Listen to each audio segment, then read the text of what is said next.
understand that it was a nice coffee break. Thank you for coming. I hope that this last panel will be useful for you and very practical. The topic of current panel is as follows: being followed, how to organize counter-surveillance operation by newsroom staff members. Please raise your hands who have been surveyed, and what was your behavior at that very moment?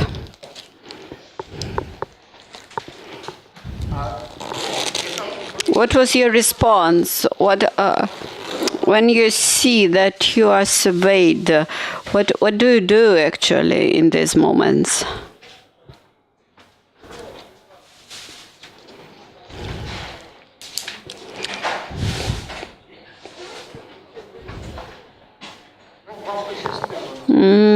So you were lucky. We will later discuss why you are lucky and why it's better not to act like this. The research suggests, although the research are not the final truth, but the research suggests that the journalists who were killed in absolute majority had been being surveyed for some period of time before they were killed, and the behavior of those journalists were always the response was always the same. Okay, let them survey after me because I have nothing to hide.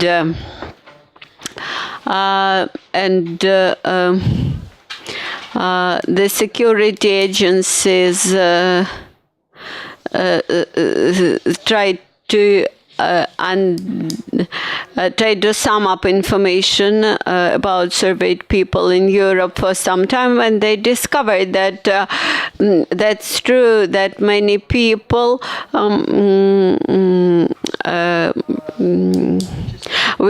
I'm Vlad Lavrov, I'm from OCCRP, we have Miranda, we have Rashiq, and we in OCCRP decided to deliver a special training for journalists where experts from special services or from agencies delivering such special services or security trainings. We hold the training informing people how to identify that you are surveyed, how to respond to it. I do not think that you need to know about the rules of surveillance in general. If you need this, please ask the question later. But we will instruct you how to reveal that you are being surveyed and how to act in these cases. And as we saw on the latest case with Pablo Sheremet, he had been being surveyed for some period of time. And when we asked the question why Pablo was surveyed for some period of time, the answer was that they were observing some objects which were neighboring him. So at the moment when you reveal that you are being surveyed, the main rule is to remain calm. The more calm you would respond at this very moment, then the final result will be successful. At the moment when you leave your home and start to move somewhere and you observe either some strange movements around you, or you notice some car which has been staying on the same place every day, several days in a row, for example. The first rule is not to turn back and not to stare at people.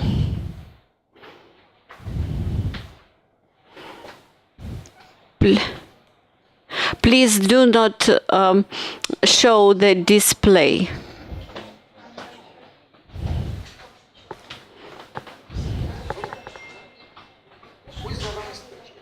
So you are being surveyed. Do not turn back and do not stare at a person whom you suspect in surveying after you. When we see something ununderstandable or notice something behind us, we naturally turn back and stare at a person. Why this is wrong response? This is maximum response. What is minimal response?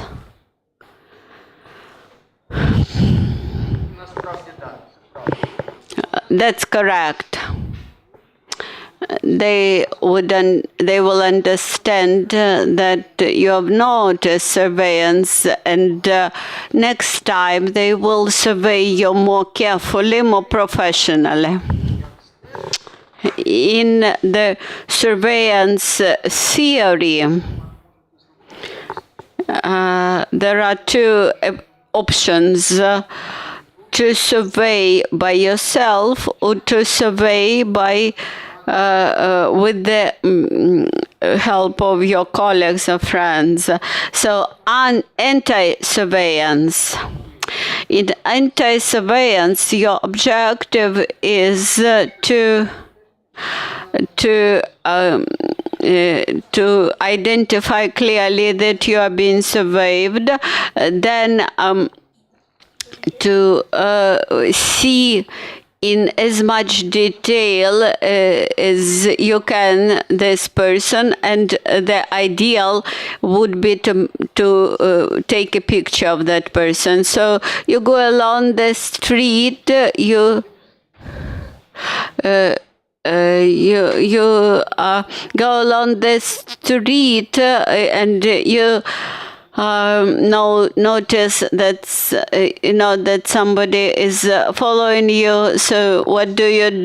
You stop in front of the window shop and in front of the shop window and try to look into the window, trying to identify who is surveying you. Try to do this naturally. If you are a man, then probably it's not natural to stare. If you are a man, it's unnatural to stare on luxury perfumes.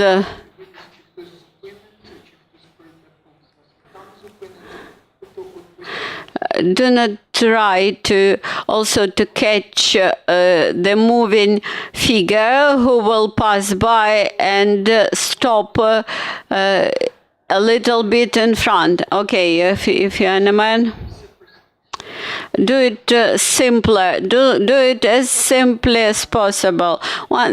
Once I had a case. Мені дуже пощастило, що це було When I had to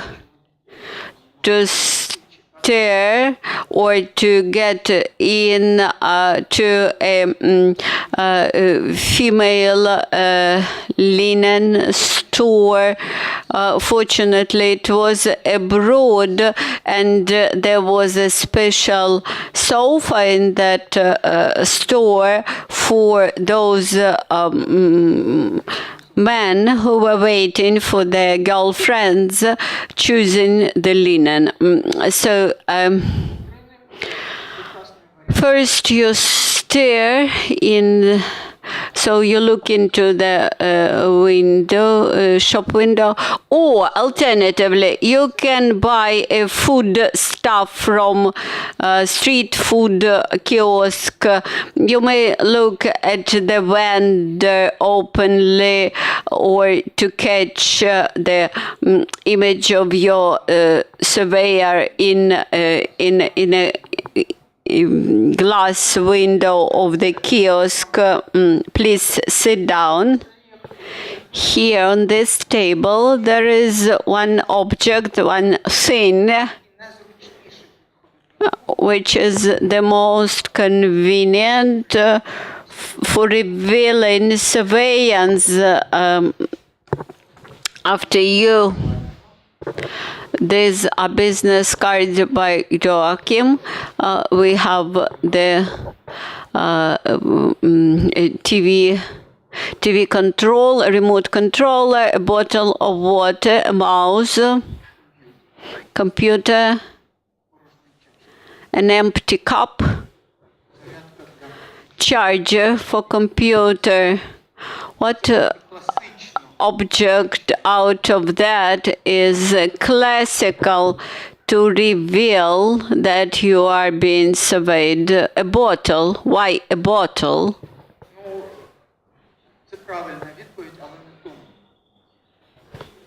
That's a correct answer, that this is a bottle, but not because you explained. If you observe that you are being surveyed and by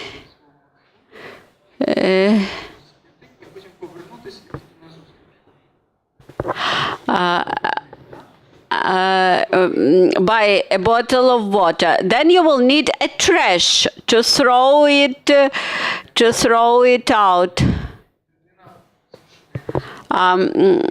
You follow your route, then you decide that you need a trash. You use a side street. A surveyor tries to follow you. Then you throw a bottle into a trash. You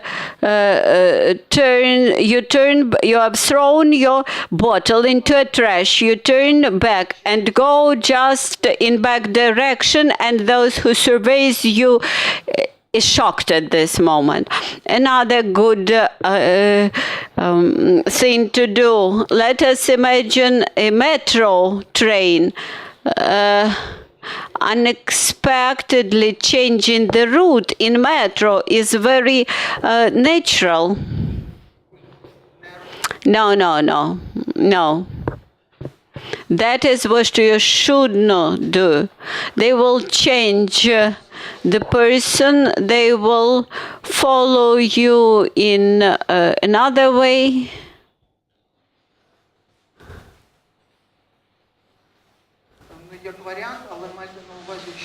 Yes, that's an option.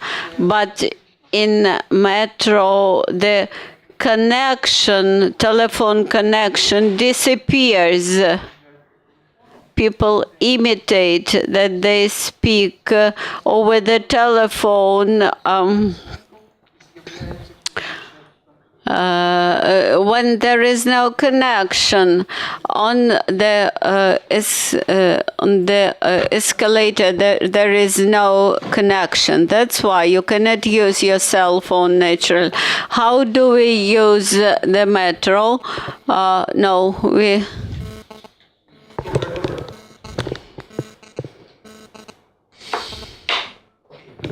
Okay.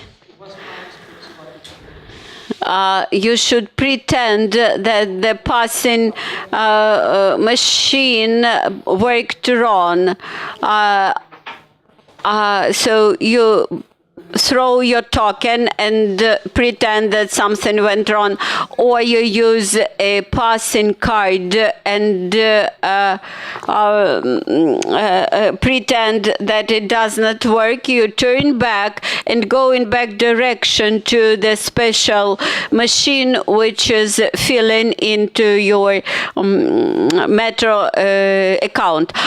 So when you try to take the metro, those who survey you, they will go closer, they will approach to you very closely, and at the moment you unexpectedly turn back, and they immediately will become nervous, and you will notice this. So the combination of any of all these factors raising nervousness will allow you to understand that you are being surveyed. Another good combination, having filled into your MetroCard account, you can repeat this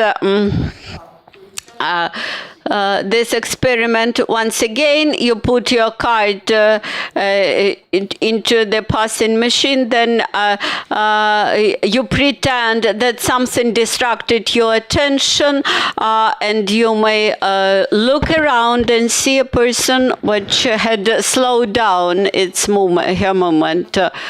So that's why you have to examine the situation in London. In the metro, there's no mobile communication. So basically,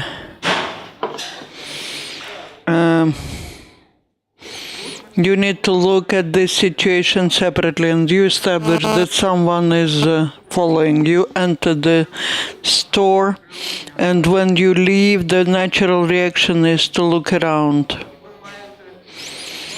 And you have to pay attention to people who are around the shop. It's classical follow-up with 3 persons, 1 on your side, 2 on the opposite side, and they change.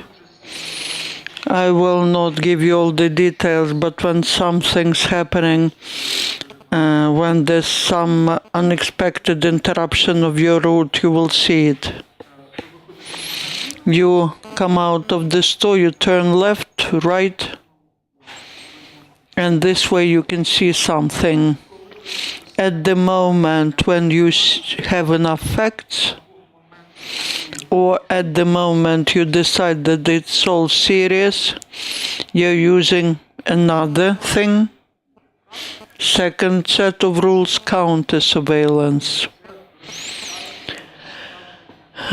You are putting the traps. We'll talk about that later with our colleagues in more detail. And the way of action changes. You do nothing. You behave naturally, and you are not trying to see whether they follow you up. Your colleagues are doing it instead of you. You can talk about that for a long time, but the best way is cafe. Windows of a cafe where people are sitting. You need to prepare the route and where you want to put follow-up, and you organize traps. It's enough to have 3-4 people per person who's walking, and you can do that with your colleagues. There's nothing complicated. You use cafe, you use shops, and the main thing is choke point.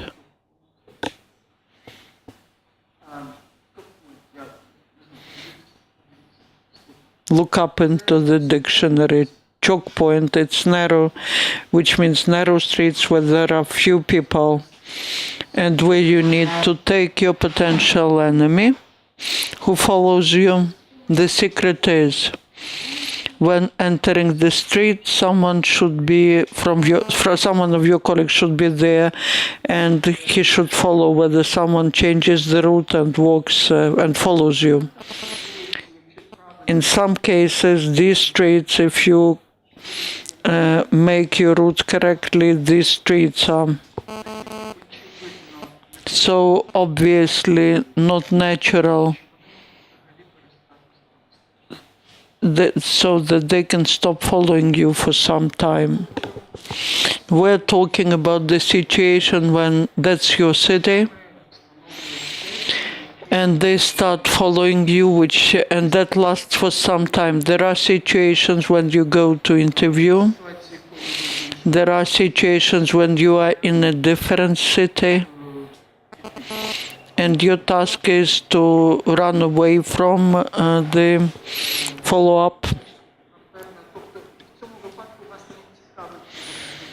And you're not interested whether they understand that you know that they follow you up, but your task is to disappear so that they don't know where you are going. That's another option. You understand that they will understand that you understand, but you cannot have them following you because you are setting someone up. You're putting someone down, and you go to some important interview and no one should follow you.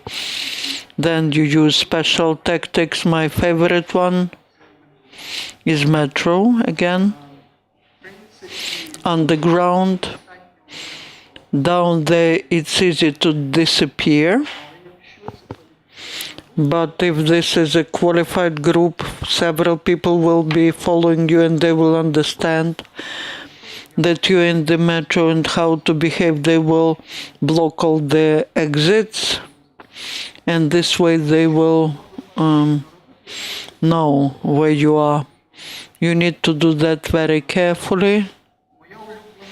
My favorite tactic is to stand so that I am on the way of everyone, to select the wagon where there are many people, so that at every station you have to come out of the wagon, let people leave the wagon and then go back. And my system is to wait for several stations and to return to the wagon so that they get relaxed, and that at some moment when you feel that they understand that you will not go out, leave and not come back.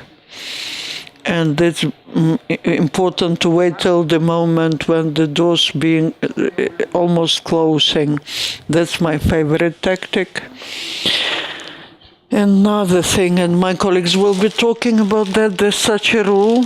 You should know all the capacities of your phone, everything you can do with the phone.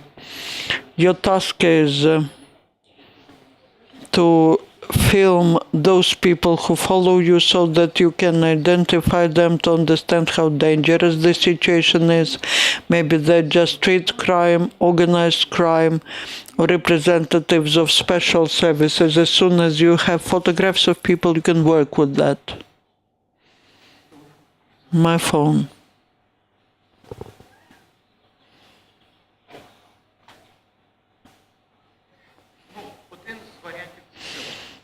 One of the things is selfie. If you are making selfie in life, because I don't make selfies in my life, and I suspect that I look like an idiot at that moment, so I'm trying not to do that. If I have a task to shoot a person who's following in I am imitating a conversation of the phone. If this is convincing, the person will not pay attention to you and they let you come close. When you're talking on the phone, you can stop and you can start talking and look around. That's what people do when they talk over the phone, but there's an important thing.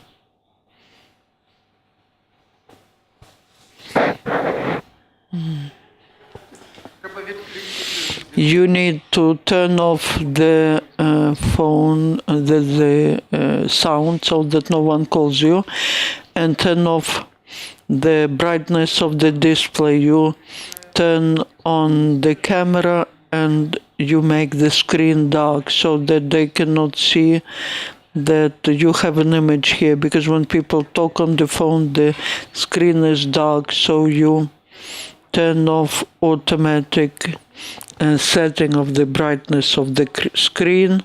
You put it to 0, that's OK. It's still quite bright, but that's enough. And you can start talking. I was in Kazakhstan, and we felt that people are following us. Where we had training, there was one person there, and I decided to shoot it. I started talking to a mother, saying that it's very cold here, but I put on warm clothes, and believe me, I made a large picture of him. He did not notice it because I watched this video later. It is important to look natural, emotional, so that he doesn't suspect anything. But in principle, if you do not abuse this, it works. There are some methods on which you have to work a lot.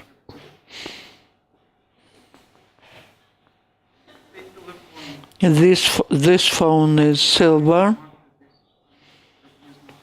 I need to have the clothes of such a color, and when I walk, when I go and I believe that someone's watching me, I put the phone into my pocket like that. But it's better if it's a jacket, but it should be of the same color as your clothes should be of the same color as phone. That's how people, very often people carry phone in their hands, and they carry it like that.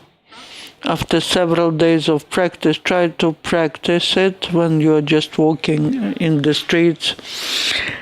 And after some practice, this is realistic to do so. And when you are imitating a talk on the phone, don't make a mistake that I made. People change ears. You should remember where is the person who you want to shoot, because sometimes you start pretending that you're talking on the phone, you start moving the phone, and this could be the mistake, because the person will follow you or will be standing next to you, and you will be shooting a wall. That's all I wanted to share.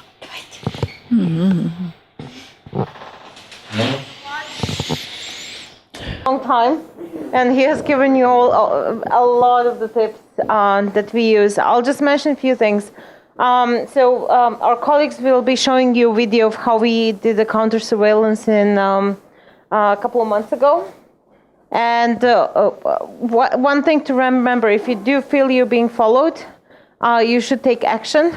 Because sometimes we try to be brave and say like, oh, nobody's after me, I'm safe to walk home alone, nobody's going to do anything to me. But actually that is the mistake. And I remember when our colleague first noticed that he was being followed, his reaction was, well, I'll just walk out of the office and I'll walk home. And it was like late night, and we were like, no, you're not allowed to do that. Take a taxi at least, or have a colleague walk with you to your home and just drop you off. I mean, a couple of times when I did investigations that were sensitive, that would be a rule where there would be somebody basically going with me home. I would change routes, which is another basically if somebody wants to harm a journalist, they're going to do it either by identifying where you live or where you work or where you regularly go. What they're looking is for patterns. If you leave your home at 8 a.m. in the mornings every morning, then it's easy to know where you're going to be at that time. If you, leave work at 6 p.m. in the evening, they'll know exactly that this is your regular schedule. And, it takes a couple of days, but, they will know exactly what you do and how you do it. So the idea is if you do, as a minimum, what you can do is basically change your schedule. So whenever I do a sensitive investigation, like I would come to office at different hours. I would leave office at different hours. I would change the routes, and you should know your neighborhood and know, like, if there is an area on your way home where it's dark, where there are no people, you should be aware of it and choose not to take that route. If you're doing something that is sensitive.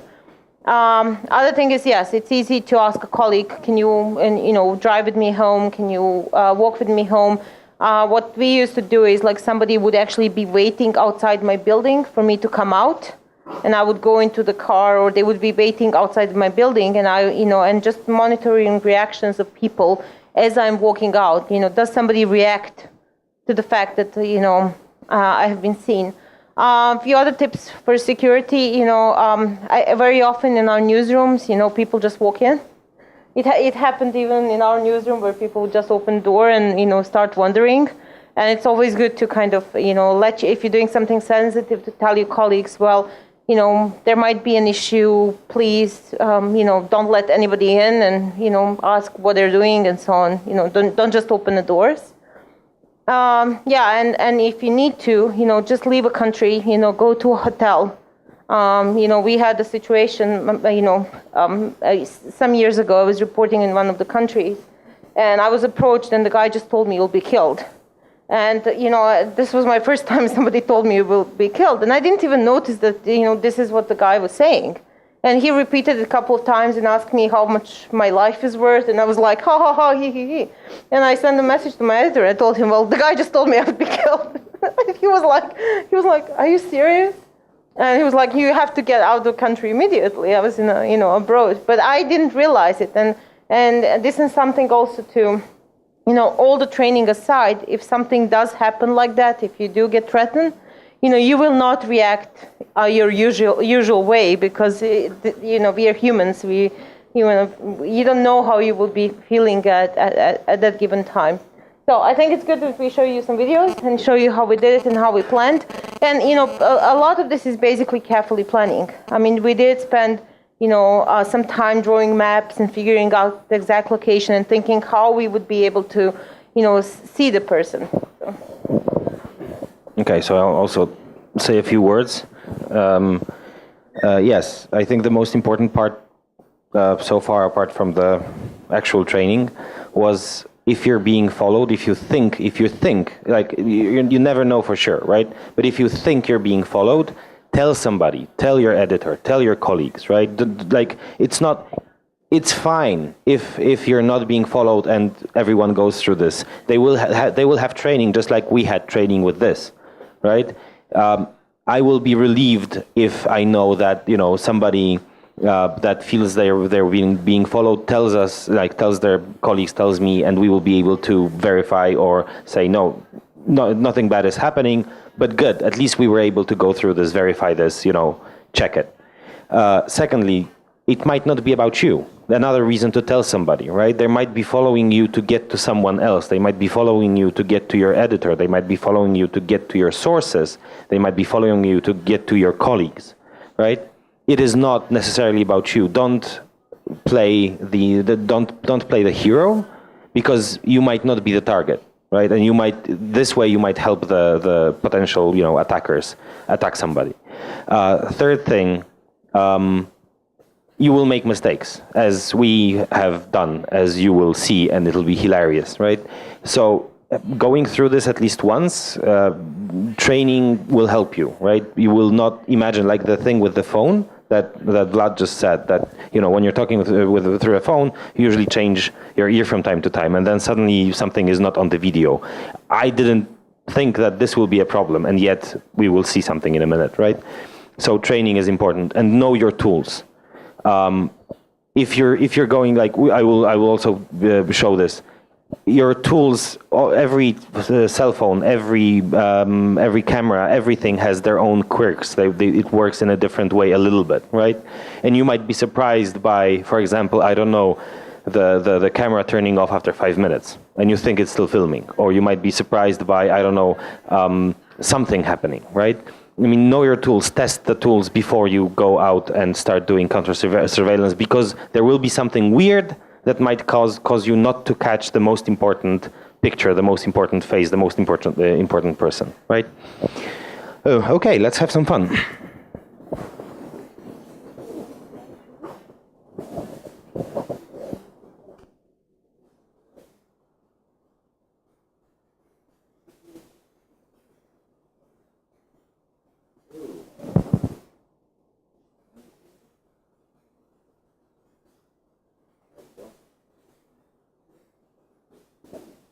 So I will not show this whole video.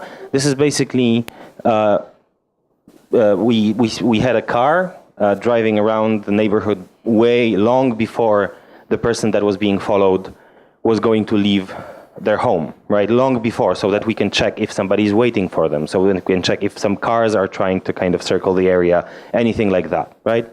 Talking about knowing your tools, there's a GoPro here that we hoped to use to film this instead of Miranda's phone, which was actually used. Please don't film the videos. Please do not film the videos. Thank you. But the GoPro kept falling off the dashboard, right? Know your tools. It's a simple thing. It seems that you plug it in and it works. No, after 5 minutes, it just fell off. So Miranda had to film it with a cell phone, right? Okay, let's see how this will work. Of course it won't. Know your tools. Yeah, there we go. So I will skip a little bit. But this is the most important intersection, one of the most important intersections here. We're here way before what I will show you later. But this is a cafe where another colleague of ours was already sitting in. You might see her face in a moment. Oh, come on, who's driving this? And... go. There we go. There she is. She's sitting here. So we're filming every spot from two places, basically, every important spot, right? She's at the same time filming from the inside to see what's happening. And we don't know what's happening. It was just a hunch. It wasn't like, so they're waiting for me at this intersection, etc., etc. We just knew what the route is, and we tried to figure out what to do, when to do. So we put the car driving around. We put a person in the cafe. I was sitting in a cafe on this corner, so we had the whole thing, covered. We could film the whole route of the person that was potentially being followed. Okay.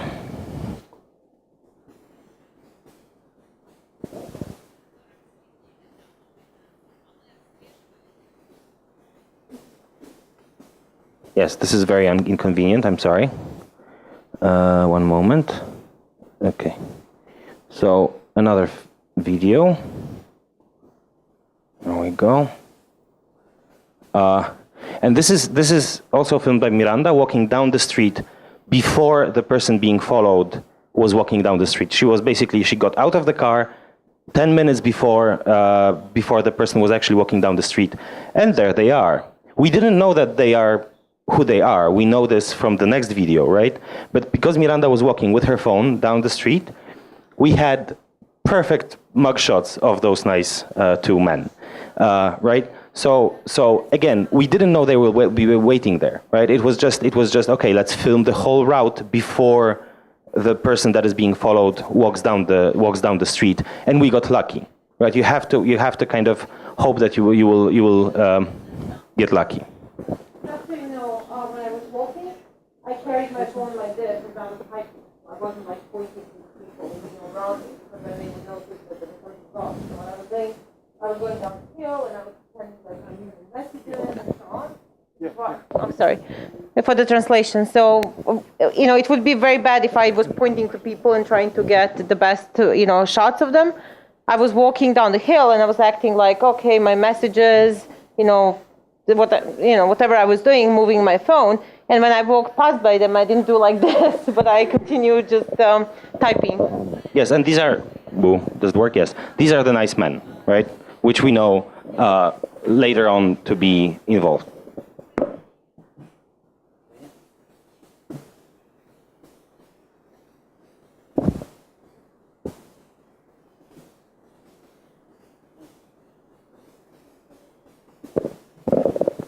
Video number 3. Sorry, it's inverted, but again, know your tools. You're filming this way or that way. It might get annoying, blah, blah, blah, etc., etc. but this is the video by the person inside the cafe that I just told you about. And, you know, it takes a while. I mean, we're showing you very little, a very small part of the footage, actually.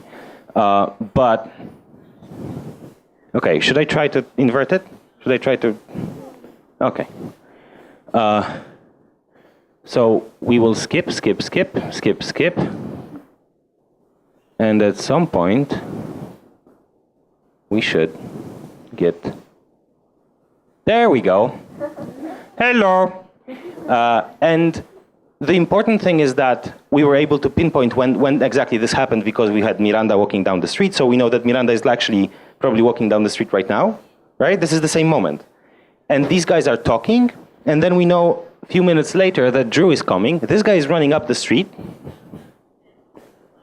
And then we know that he ran back, talked to the guy again, and that's the end of the video, right? So now we know that these guys are involved because they reacted directly to the person that we thought is being followed walking down the street, right? They were talking, then they spotted him, run up and down, talked a little bit more, right? Okay, so now we know that these two guys are involved, right? So the reason why this is important to have things like on camera, because when you walk, you don't, like our colleague who we actually surveilled, he didn't notice any of these people. He didn't notice the person running behind him. He didn't notice these people talking because, you know, there are dozens of people on the street. You don't pay attention. And by us being, you know, there and monitoring him and monitoring the people around him, we were able to notice something that was strange. You know, why does this person suddenly start running? Why do these people, when they spot the person, start talking? You know, why do they lift the phone? So that's why this was important, where we were outsiders basically observing what was going on. Yes, I mean, this is I think one of the most important points. We didn't know that these men were involved. We didn't know who will be standing where, obviously, right? We had to kind of cover the whole thing and then figure out, they are reacting. They're positioning themselves before the person being followed walks down, right? They show up about 10 minutes before our colleague walks down the street. And then when the colleague walks down the street and passes by the cafe, then they react in some way, right? So that's clear, like they're obviously reacting to this person. But okay, so this is another intersection. Down the line, we also had, so you might, so what happened here, okay, this is I need to rewind a little bit, but we didn't have, I don't have the full video, but what's happening here is that the person being followed was standing on the other side of the street that is going like this, and this guy in the hoodie was standing next to him. And then when our colleague crossed the street, he stopped to cross this street, which he doesn't usually do, and this guy was completely surprised, right? He was walking right behind him. And then when our colleague just randomly stopped to cross another street, which he doesn't usually do, this guy was like, holy shit, what do I do now? Right? Okay, we have a third person following us. This man, this wonderful man, is, as you might guess, our friend Vlad. So he was literally 2 or 3 meters from the guy. Perfect spot to take a full facial photo, to have a very good facial photo of the person. And of course, he's not talking through his phone. He's just, you know, recording everything that he can. But here's the fun part. Our colleague crosses the street. This is our colleague. He crosses the street, and the hooded guy walks behind him. And then our colleague turns again, and the hooded guy decides, hey, something's not right, and starts talking through his phone and walks the other way, right? As if he tried doing something, and then, you know, decided that, okay, I'm too close, or they're onto me, or they found out, or no, I don't feel comfortable following this person anymore, so I'm just going to go the other way. But on this intersection, this man was clearly following our colleague, right? He waited for him on the other side, then he stopped and waited for him on this side, then he crossed the street behind him, and then when he looked back, this guy said, okay, that's too much, right? So when you're being followed, the people that are following you will also look at these things, right? That's why it's so important, everything that Vlad said, right? That you want it to look natural. You don't want them to notice, right? Because if the guys up there in the previous intersection noticed that we're trying to do counter-surveillance, everything would fall apart, right? This guy wouldn't be here, probably, right?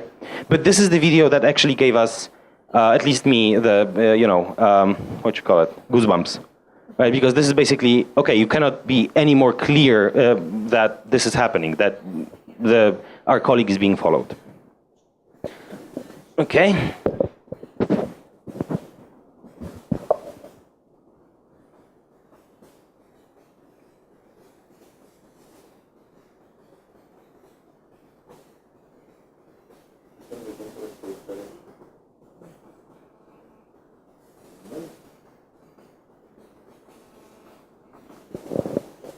And this is Vlad's video.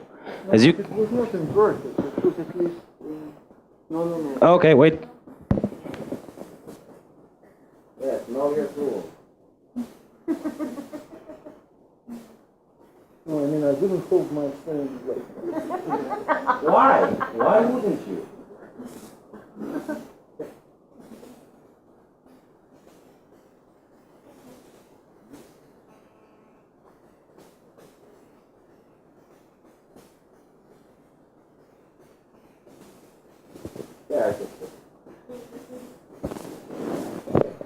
So now we can see the shot of the whole intersection. We don't see the guys because they just walked before. And now Vlad changes the ear. And we can see the intersection in the window glass. And there's our guy. If the phone was on the other ear, we would have a perfect shot of the face. Аби трошки себе виправдати, я хочу сказати, що ситуація була дійсно надзвичайно, To clear myself, I should say that the situation was rather dangerous, and I was very scared at this moment that the guy here very unexpectedly and sharply responded to my previous movement, and I was even thinking about throwing the telephone out. What I'm trying to say is that these are simple mistakes to make, right? This, like, I would definitely do the same thing. I would probably switch the phone to the other ear without thinking about what it's going to be filming, right? And I would also get completely surprised walking into the guy that I'm following, that is following my colleague, right? I would not suspect him to just stop there and look at our colleague crossing the street and what do I do, right?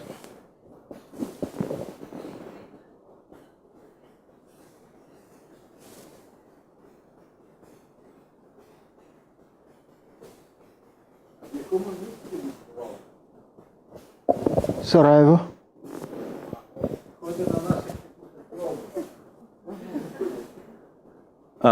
Okay, so we also, there's this intersection that Vlad and our colleague were just crossing. It's right there. We put another person in a cafe of sorts that overlooks the street that they had to go, right? So that we can see another point, another place where they have to go down. Let's see. Yeah, sorry, we don't have it very well bookmarked, but we should see our colleague. There we go. There's our colleague going down the street, right? Looking completely innocent. As Vlad said, you have to look completely, when your colleagues are doing counter-surveillance, you have to look completely innocent. And this is Vlad. See, like a little bit behind on the other side of the street, also looking innocent, completely innocent, as Vlad does.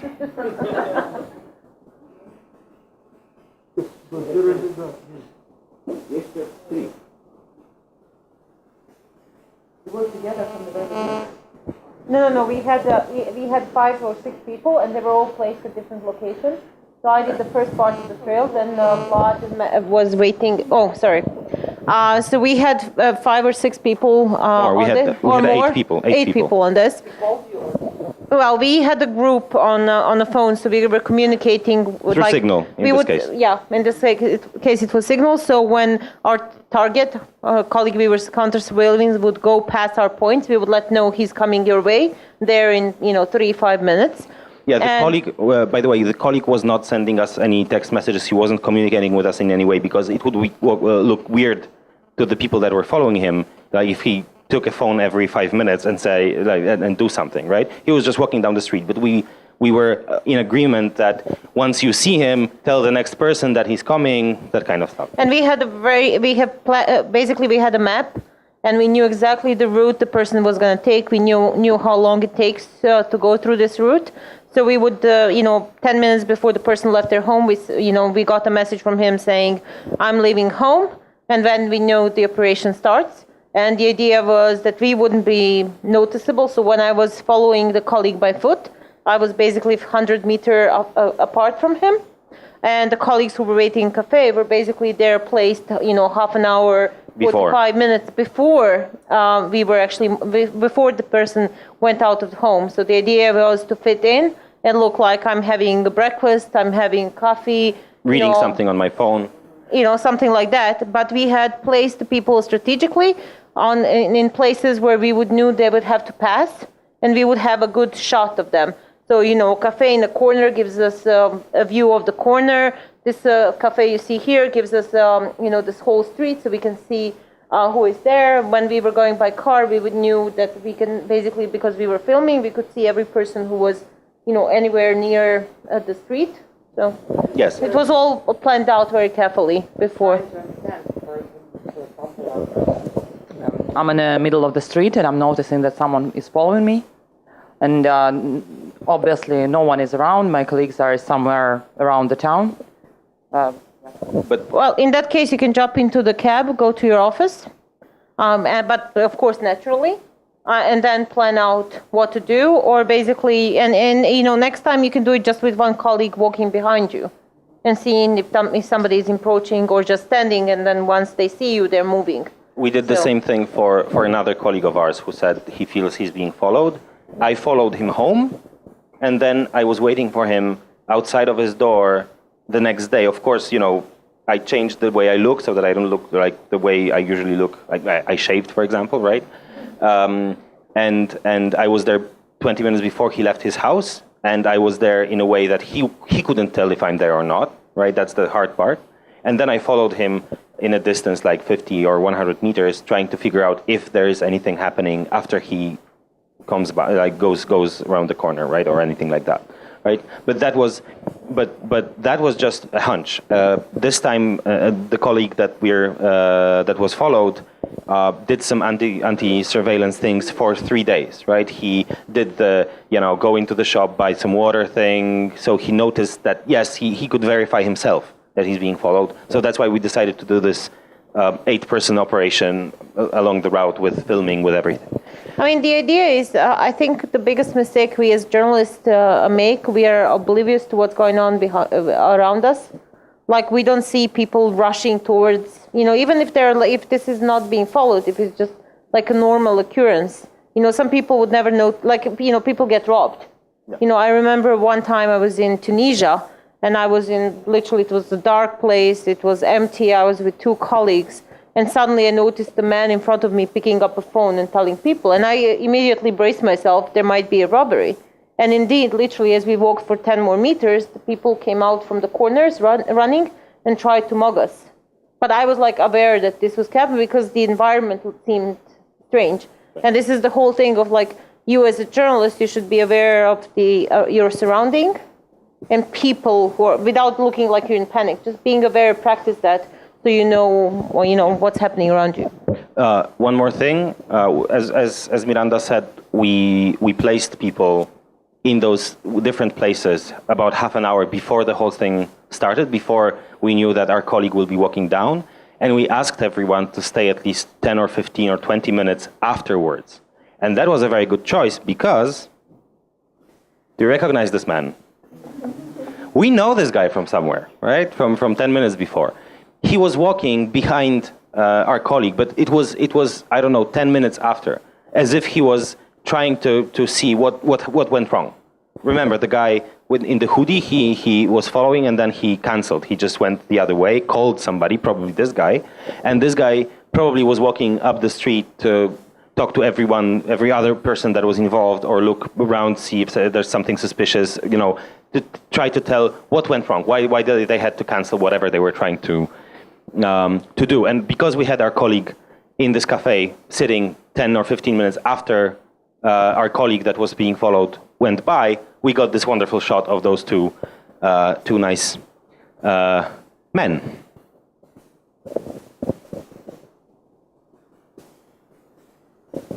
І знову дуже важливо передивитись все відео, яке у вас. It's very important to look through all the video because our colleague said that he didn't notice anything. Then we watched part of the video that he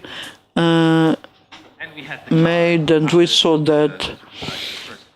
Rounds, we parked it in front of the same cafe. You can see our friend filming there, and we got them from the back. Right, so we had them filmed from the front and from the back, and we can see what they were doing. This guy, they were obviously talking here. This guy crosses the street, and it seems like he's talking to the other guy there. Right, it seemed to us that this guy there is also somehow involved. Right, so suddenly we have 1, 2, 3, 4, 5 people involved. Right, or at least 5 people we want to try to figure out if they are involved or not. Right, the big guy is obviously involved. Yeah, and the other guy crosses by this car. This guy just walks into the car and drives away at this moment, right? This seems a little bit suspicious.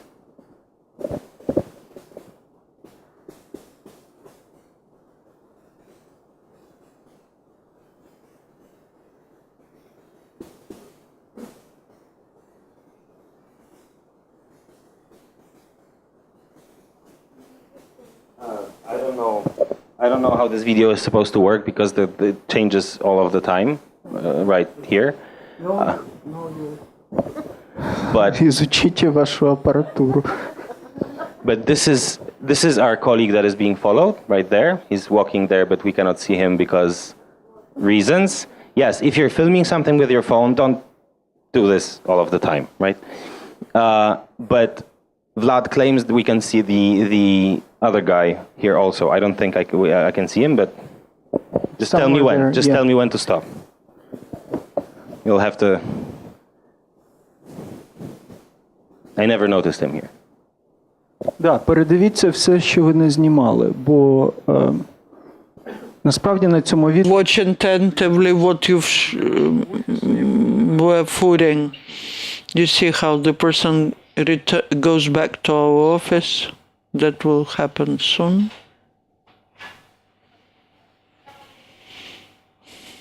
Might have been the person that was filming.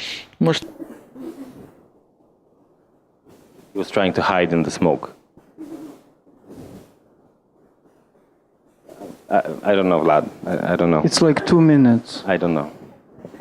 I can scroll a little bit, but with the camera movements and all, I'm not sure I can. Oh, no. No. It's me? Yes, so probably 1 more minute or something. Yes, so as you can see, we were positioned in a way where we could notice every person that it was involved walking down, and we could basically triangulate every point from two. Oh, there we go. You're right. You see? Yes, you're right. There's our friend. Передивіться все, що ви не знімали. Perfect. Будь ласка. Perfect. Бо ніхто цього не помітив, поки я потім це не подивився. Does he turn around the corner? I don't see him there. But okay, maybe. No, if you stop. Yeah. Okay. Yeah, maybe he's crossing there. Yeah. So that's our show, I guess, as far as videos are concerned. Да. І ось ми зробили потім. And so we've done such printouts.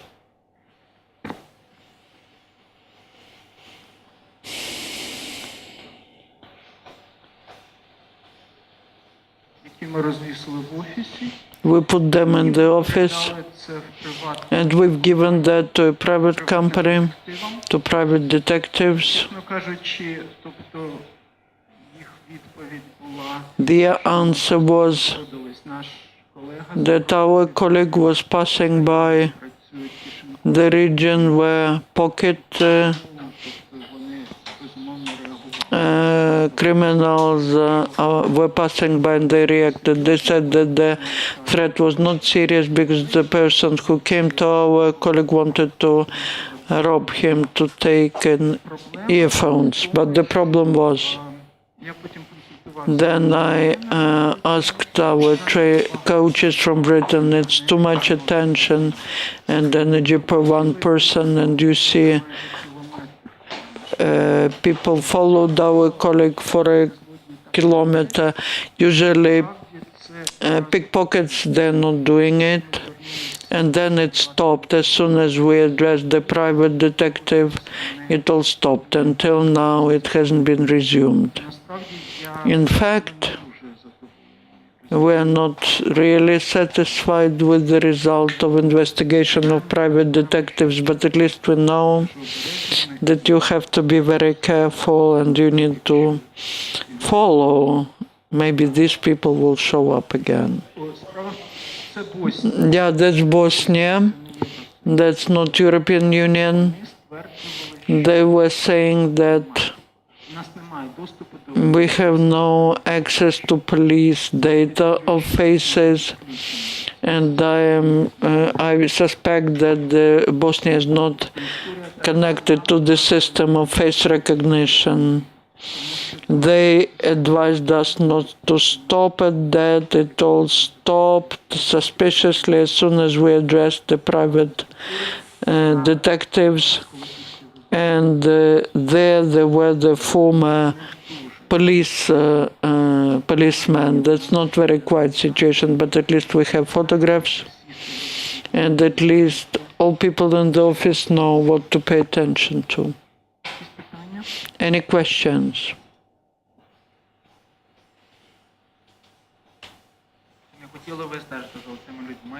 Would you want to follow up these people to find out who they work for? We decided not to do that because it lasted for quite a long time. As a rule, when we were doing it, it was the 5th day, and we decided that we need to hire professionals who would observe, and they said that they see nothing. They said that these people wouldn't show up again.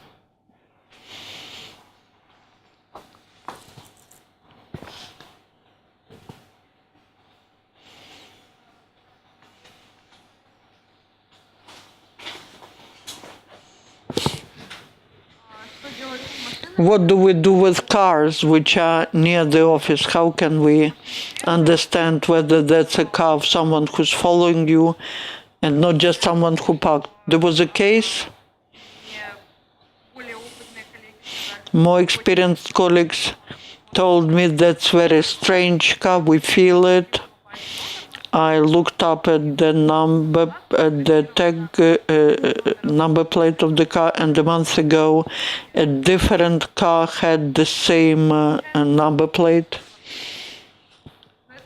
But that's just some private case. But are there any rules how to react to cars which park? You were not mistaken? Weren't you mistaken? Was it the same number tag? And what about the owner? Have you found the owner? Is there someone in the car at this moment?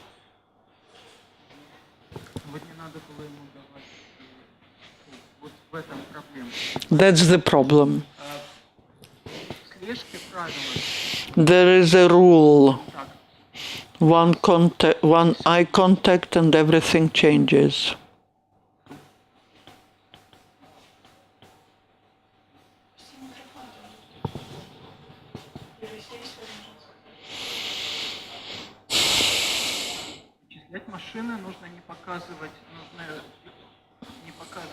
You shouldn't show that you notice them and check the number and then decide what to do. She's still not talking into the phone. The phone is off.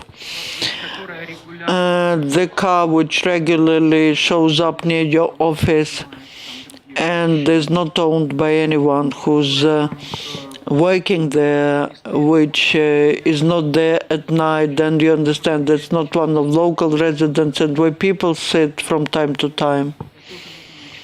Then you need to start thinking there should be people. Try to find out who's the owner. Try to watch it from the window. Maybe someone's working there. But people sitting in the car for a long time, that's a reason to start thinking. You need to start to finding out who owns that. But don't show to them that you notice them, because then everything changes. One eye contact and it's it. Another person will start following you up and the scheme will be different. I will give you the microphone in a moment. We had a situation like this where we had some suspicious cars in front of our office.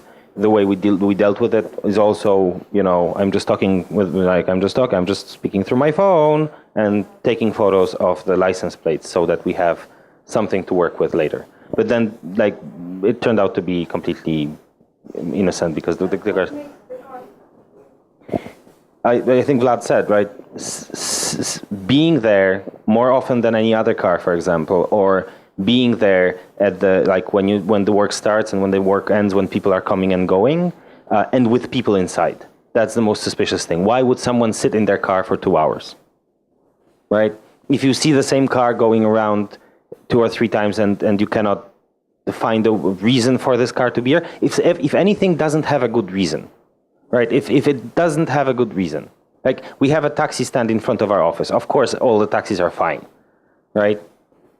But if there was a car standing there every day with people inside, that would be a problem. Я, если можно, просто хотел пример привести. За последние 4 месяца в To give you an example, we've noticed follow-up, but I ride the car one day. We felt that we are followed up. I changed cars 3 times. I came to the cafe, then I went on another car with some other person. We changed cars 3 times and there was still this tail. We could not understand whether they're doing it to demonstrate, to intimidate us, because the car that follows doesn't change, or maybe they organize the follow-up badly. But usually the opponents are people with money, they can hire good bodyguards. Also, we could see how cars were parked near the office. There was a case recently when the same car 4 times would stop, would stop, the person sits there, no one comes, no one leaves, then it leaves and then it comes back. Now I have bodyguards and it's their problem to follow. If you can use some other car which has never contacted you, who they cannot suspect in any connection to you, such car in parallel, you go by your route and they follow those who follow you. For me, for example, the biggest difficulty was, you understand that you are followed up, but you do not know what to do next. To be with bodyguards for 4 months, it's very difficult. But then there are situations when at some moment of time you cannot call the bodyguards when you need to go and buy cigarettes. And the bodyguards would tell me that I shouldn't be doing it because that's why they are following you. When they understand your route, they can wait for the moment when you are relaxed. You go out and you are hit at that time. There was a situation when It was 3 months of that passed, and then when I was leaving the yard, and my mother was leaving the yard, the person robbed her, and it looked like it was just some accidental robbing. The person took the purse where a person would have keys, money. Maybe it was a coincidence. Maybe people wanted to get her phone, her keys, find out some contacts. And it's important not to panic, but when you understand, they follow you up. When bodyguards are saying, we will do this or that, because we feel that there's a follow-up, then you do what the bodyguards tell you. But then I believed in the car, it's easier to run away, but when it is a small town, it's easier to follow you up. There were cases when the cars were changed.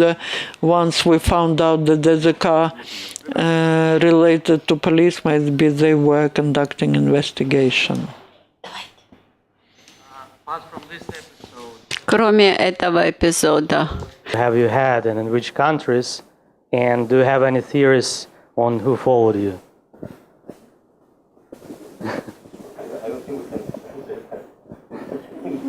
Yeah, I mean, I mentioned already Kazakhstan. Yeah. Montenegro for Miranda. I think our colleagues in Serbia are under regular surveillance. Our colleague in Azerbaijan, she was not only followed but also secretly filmed. Well, the reasons could be different in any case. It really, to find out the reason, you need to think what could be the reason in each particular case. So there is no general, I don't want to give you any general theory. In any of the cases, have you identified who exactly followed you? I think We actually didn't have a knowledge before how to conduct counter surveillance operations.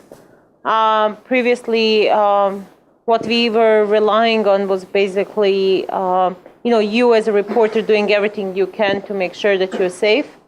So in my case, because Montenegro has been a problem for me for many years, some of the things we would do is there would be somebody traveling with me and basically making sure I stay safe. Walking out in front of me, basically, staying in rooms that are connected so nobody would, do something overnight and so on. So we didn't do counter surveillance operations, but what we are seeing is that, journalists get targeted more and more. I mean, one of the most recent cases was, a journalist was surveilled, and whoever was surveilling him, we don't know who it was. But what we learned that they spent enough time basically in order to basically get the exact idea of what backpack that the person was carrying. And what they did while the person was in a cafe, they went and switched the backpack in which it was his computer. By the way, Encrypt your hard drives. This person had an encrypted hard drive. That's why it's not a tragedy. But if this hard drive wasn't encrypted, that all the data would be in the hands of the people that, yeah. Yeah, but basically it's super hard to detect you being followed, especially if you're oblivious to what's going on around you, which many reporters are. But we did have cases where our reporters were at risk, where they were threatened and so on. And in those cases, it would be either having them spend some time at a hotel, people picking them up and so on. And this was like, we got the training on how to do this. And, this is why we were able to successfully do this kind of operation. yes, and when it comes to Kazakhstan, we were there on a short trip, so we couldn't have the resources to identify. What we did, we moved some of the most sensitive parts of our meetings to a room, to one of the private room on no short notice. We just left the room and we just left the place where the surveillance was and just held the meetings in one of the rooms. And we could see that they reacted to this. They didn't know what to do, apparently. And yes, and also I wanted to say one thing, especially when you're going on a very sensitive meeting with your source, don't expect that the person will follow you all the way. We had this very bitter lesson during our training when it was practical exercise to detect whether you are being followed. The route was from the hotel to a bar. We planted perfect traps. We used like 5 people and said we were clean. Але що трапилось, людина просто чекала в готелі. But what happened? That person just waited in the hotel. The person who followed us, it came just directly to the hotel. And when we confessed this to our friends, they said, why you do not think that your telephones are interfered, that all your phone calls are heard by somebody, and if you noticed some surveillance, that's fine. But some who follows you might just interfere into telephone calls, either yours or your partner or your interlocutor. Sheremetyevo had been observing the surveillance for 6 months.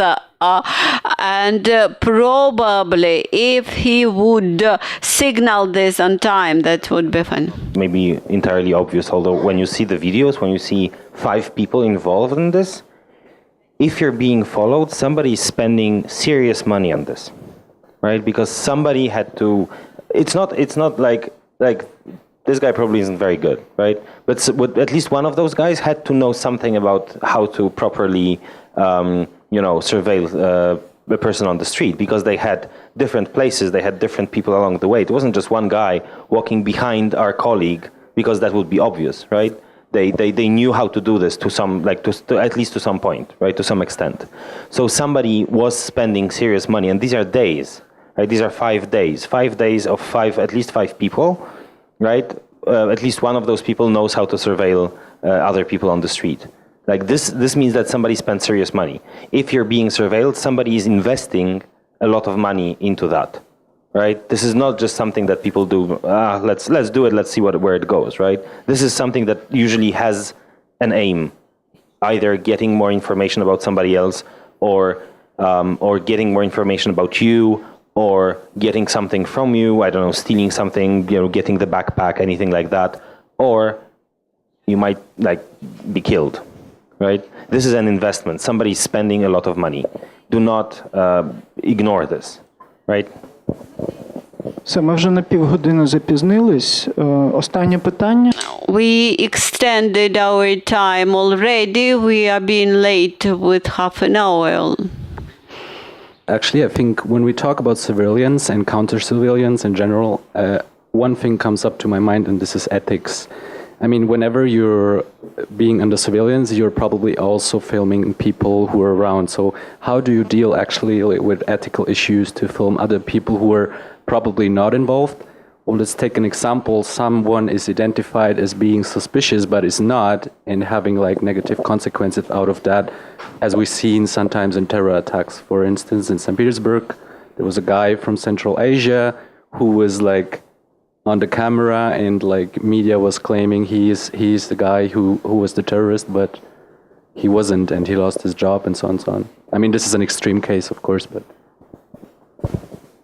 as a matter of policy, we do not publish photos or things. I mean, this is a rare example of us actually showing any Ми materials. попросили не знімати, якщо ви помітили, екран.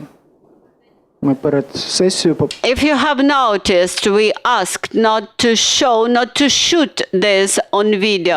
This is the video for our work, and we won't never publish it without a guarantee that this is something very needed and something serious.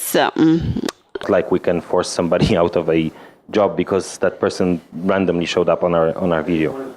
Yeah, no. Of course, you should not just film random people and then publish it completely out in the open. Of course, there are ethical issues with that, but that's not what you do. You film it for your own needs, and then work with that footage. You show it to only the people that need it, and it's hard to imagine a situation where we would like to publish this, unless there would be like with Pavel's situation, where we're pretty sure that these people were involved and only these people's faces were, published in a video, right?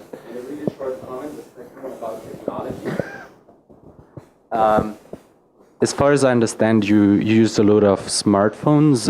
Why didn't you consider, for example, a belt around the belly, for example, with a clipped-on camera, for instance? Or did you consider also what kind of other technologies would you consider then, and what are probably the downsides of smartphones?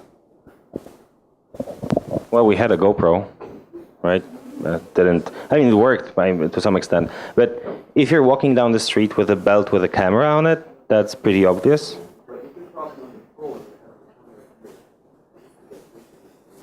No. These people are following somebody, so they might know what to look for, right?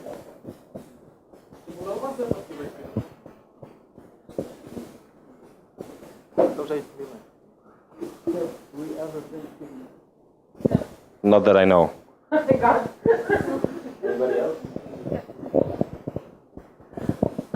How can you know that surveyors, they don't have photos of everyone on your team? Because if money are invested, so counter-surveillance can be impossible. From the start, they can spot it, right? Well, we cannot know this, but it was an emergency case and it was set up on a very short notice. In ideal world, you bring in people from outside who have no relation to you and are properly trained. But that would be either investigative agency or people somehow, not many people know, at least 5 people who know counter-surveillance, This was done on a very short notice, and we felt that we needed to do something urgently. So we took the chance.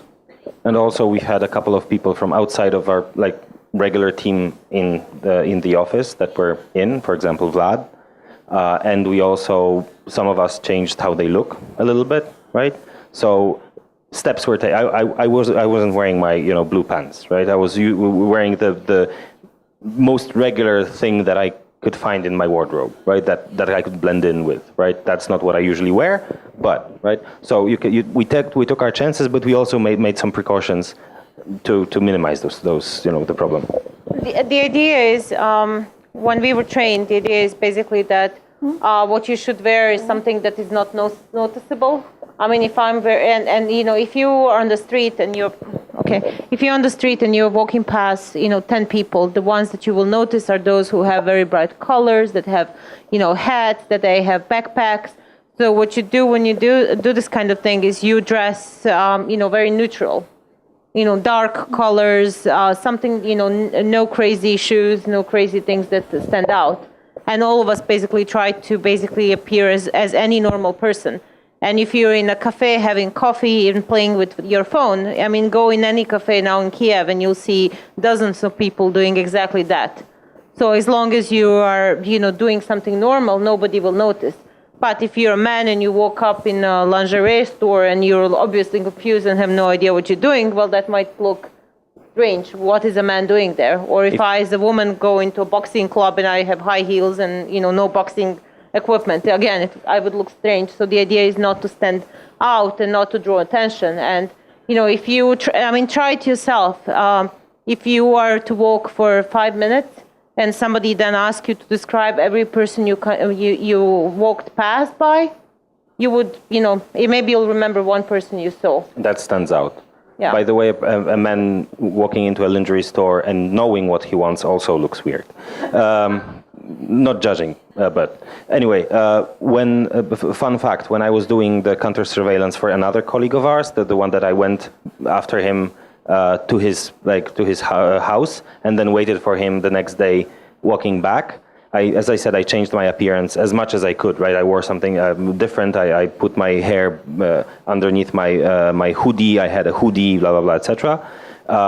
I bumped into one of our colleagues from work on a street. We literally crossed paths on a crossing, and she didn't notice me. She didn't notice that I'm there, right? I mean, I asked her the next day, hey, did you notice that we crossed? What? No. So small changes actually might make a lot of difference, right? Because somebody expects you to look a certain way, even if they had a photo of me. If I wore contact lenses, shaved, and hid my hair underneath a hoodie, that would be harder to notice that this is me, right?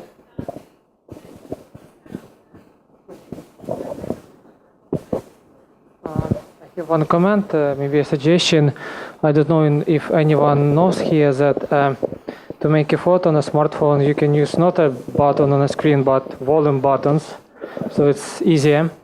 And a question, when you know that someone has a surveillance after you, and you see the facts, what's your steps after this? What I mean, you can send them to some private company, or you can hand them to I don't know, some police maybe in democratic countries, or how it helps you after, and what to do with those materials. Well, you try to you just do your best to get your name. You do it yourself. You try to find out some things yourself. You try to find sources in the police. That's there is no rule of law, but your aim is to try to identify who this could be. And why are you being followed, right? Because then you can potentially. So, for example, an example that was given to us when we are asked to do this counter-surveillance thing, because of course we also asked the question, okay, so what happens if we know, like, what good does it do, right? So the answer was, one of the ways to deal with that, if it turns out that this is organized crime that is, trying to do something about us publishing, for example, something in the next month, or it's a revenge thing for something that we published 2 years ago, right? Then we can actually contact them and say, we know you're following us. If we're sure, right? We know you're following us, we know you're following our colleague, or we know you're following this person. If anything bad happens to this person, we will put all the spotlight on you, right? We will make it clear that you are responsible, because we know you're following us. We have photos, documents, etc. We have a way of at least showing some link. So, and this might actually stop the thing, right? Because the last thing they want is more spotlight on them. That's why if a journalist gets killed, that's usually either right before the publication or 2 years down the line when nobody remembers the thing that actually, he's being killed for. Or what I would say, if you do feel you're in danger, that somebody wants to kill you, and that's the reason why they're doing it, well, get the hell out. Get the hell out of it. Don't figure out what is the reason what they're doing this for. I mean, if it's safe and you can spend some time basically, trying to figure out what is it that this is about, yes. But if somebody is there to shoot at you, of course, you're not going to sit around and make it easy for them to do it. No, of course. And there are a couple of ways to do it. I mean, one of it is you can just basically go and move with a colleague for a couple of weeks. I mean, nobody is going to keep surveilling you for 2 years or for a whole month. I mean, they have to really have a big pick to do it for a longer time. And if it's somebody, I mean, your idea, what you need to do is basically make it very difficult for them to do it, which is also costly. So if you change your route, if you have people picking me up, if you don't give them opportunity to harm you, at some point they will give up, because whatever they're really pissed about will pass. Or will not be worth it. Це кінець, наш фестиваль закінчено. Зустрінемось наступного року.